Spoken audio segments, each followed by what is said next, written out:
neza ko hari umuntu usoma ubutumwa bwawe cyangwa utabusoma.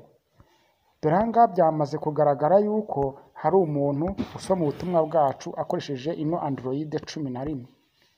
Iyi Android 11 bivuge ngo igihe cyose duhawe message twohereze message irazisoma. Nawe nimba urebye ukabona ko hari ad device ikurikirana message zawe izisoma, byaba byiza ubikuyemo kuko n'ubundi ameze nk'aho ibintu byawe byose abisoma, abireba, abo mucatinga, message za mobile money, message za banke, mbese ikintu cyose cya message gica muri telefone yawe aragisoma. Nta kindi ukora, uraza gukanda hano handitse unpair all devices. Hello. Mbeze mute abakunzi ba Neizo Pro, ndabasuhuje.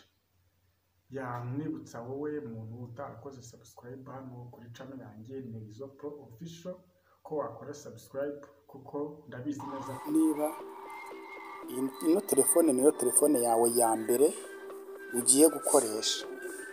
Niba ari ugiye gukoresha rero, uraza ujye muri description hano munsi muri video, muri description urahita ubona link. Iyo link nuyikandaho ubwayo nyirizina irahita ikujyana kuri Google Chrome aho urabasha gushyiramo indi message ya kabiri. Urugero nitukanda hano muri Google Chrome uraza kwandikamo ijambo messages google.com web. Numara kuyikanda iraza guhita ifunguka imeze uku nguku.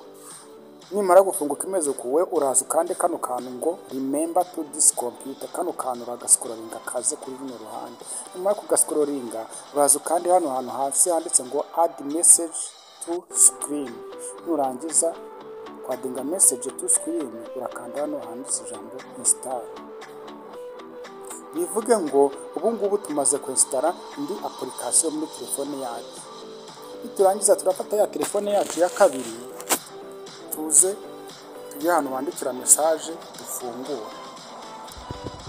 message yacu. Iyi message tugiye gufungura ni message ya wa muntu, ni telefone ya wa muntu tugiye kujya dukurikirana amakuru. Niturangiza turaza kuza dukande hano hantu hejuru hari utudomo dutatu. Utudomo tuhakanda. Nituhakanda kwe turaza kuza twikandira hano hantu handitse device pairing. No device tugiye kuri pairing, tuze dukande. Nitumara gukandaho turaza gusoma ino message tubwira ko tugiye gupairinga no device. Kuyipairinga nta kindi, turasikana ino QR code iyi ngiyi urimo urabona muri telefone ya mbere. Turakanda hano hantu handitse QR code. Nituhakanda haraza kuza kamera. Iyo kamera turayizana tuyitunge kuri ya QR code, tubwire ko you are all well done. Byose birabaye. Nibirangiza allo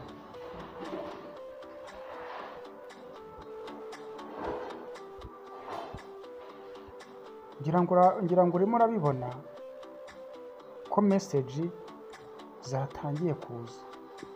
Hano hari message ije kano kanya ivuga ngo you have exhausted a bundle. Message irarangiye. Ahanga ni mfungura message kuri no telefone, ndayifungura nyisomye, ariko nawe ubwe arahita abona ko message yafungutse. Nawe yafata telefone ye, nawe message akayifungura nkuko nayifunguye, ndetse akabasha no kuyisoma.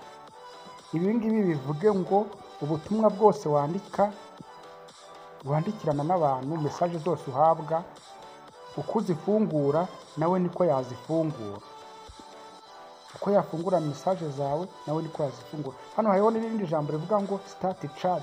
Ashobora guchatinga n'abantu bamwe na bamwe akabandikira message akoresheje nimero yawe ntubimenye, cyangwa se ukabibona kuko yanditse agahita yisiba, ibyo ntiwabimenya. Ati noneho se babikuramo gute? Kubikuramo se cyangwa se kugira ngo urebe ko nta muntu usoma ubutumwa bwawe muri message, n'ubundi ni ibisanzwe. Nimba message yawe ari akabuto kameze uku nguku, ukaba ugira ngo urebe ko nta muntu usoma ubutumwa bwawe, uraza ukandeho hano kuri message ubone message zawe nk'ibisanzwe. Ibi ntago byamenya ko ari umuntu ubashije kureba. Kugira ngo ubirebe uraza ukande n'ubundi hano hantu hari uturongo dutatu, ahantu hano hejuru hari utudomo dutatu. Bikora urebe neza ko nta muntu ukurikira ubutumwa bwawe, uze ukandeho. Numara gukandaho n'ubundi nk'ibisanzwe uraza kuza ukande hano handitse pairing device. Hano handitse pairing device ntukandaho, uramenya neza ko hari umuntu usoma ubutumwa bwawe cyangwa utabusoma. Dore aha ngaha byamaze kugaragara yuko hari umuntu usoma ubutumwa bwacu akoresheje ino Android 11. Iyi Android 11 bivuge ngo igihe cyose duhawe message, twohereze message irazisoma. Nawe nimba urebye ukabona ko hari device ikurikirana message zawe zisoma, byaba byiza ubikuyemo, kuko n'ubundi ameze nk'aho ibintu byawe byose abisoma, abireba, abo mucatinga, message za mobile money, message za banke, mbese ikintu cyose cya message gica muri telefone yawe aragisoma. Nta kindi ukora, uraza gukanda hano handitse unpair all devices. Dukande unpay. Numara gukanda unpair all devices, n'ubundi baragusaba gukonfirma neza ko ari wowe ugiye kwanipayinga, then ukande unpay. Numara gukanda unpair, reba kuri telefone ya mbere urebe ko adahita haba impinduka. Then irabaye, n'ubundi telefone ya mbere itugaruye hahandi twatangiriye, kuko umuntu twari turi gukurikirana message ze yamaze kudutahura, arangije aratwanipayiringa adukuraho. Ibi ngibi mbikoze kugira ngo mbereke, simbabwiye ngo mukurikirane message z'abantu, ahubwo mbigishe kugira ngo urebe nimba koko hari umuntu wagupayirinze ukurikirana ubutumwa bwawe ubashe kubivanamo. Video zacu dukora abantu baratwandikira kuri WhatsApp, muri comment, ndetse bakatubwira duti twifuza natwe kumenya kino kintu. Nawe nimba hari ikintu wifuza kumenya, twandikire muri comment, turagufasha, turakigukoreraho video ubashe kubisobanukirwa n'abandi bantu babimenyereho. Kora subscribe ukande no kunzogera kugira ngo video nshyashya yindi zagarukaho uzabashe kubimenya. Benshi bakomeje no kudusaba ngo tubereka ngo ukuntu bareba nimba WhatsApp zabo nta muntu uzikurikirana, nta muntu wazinjiriye. Iyo ni video itaha, kora kunzogera kugira ngo ino video itaha nigeraho uzahita uyibona byihuse.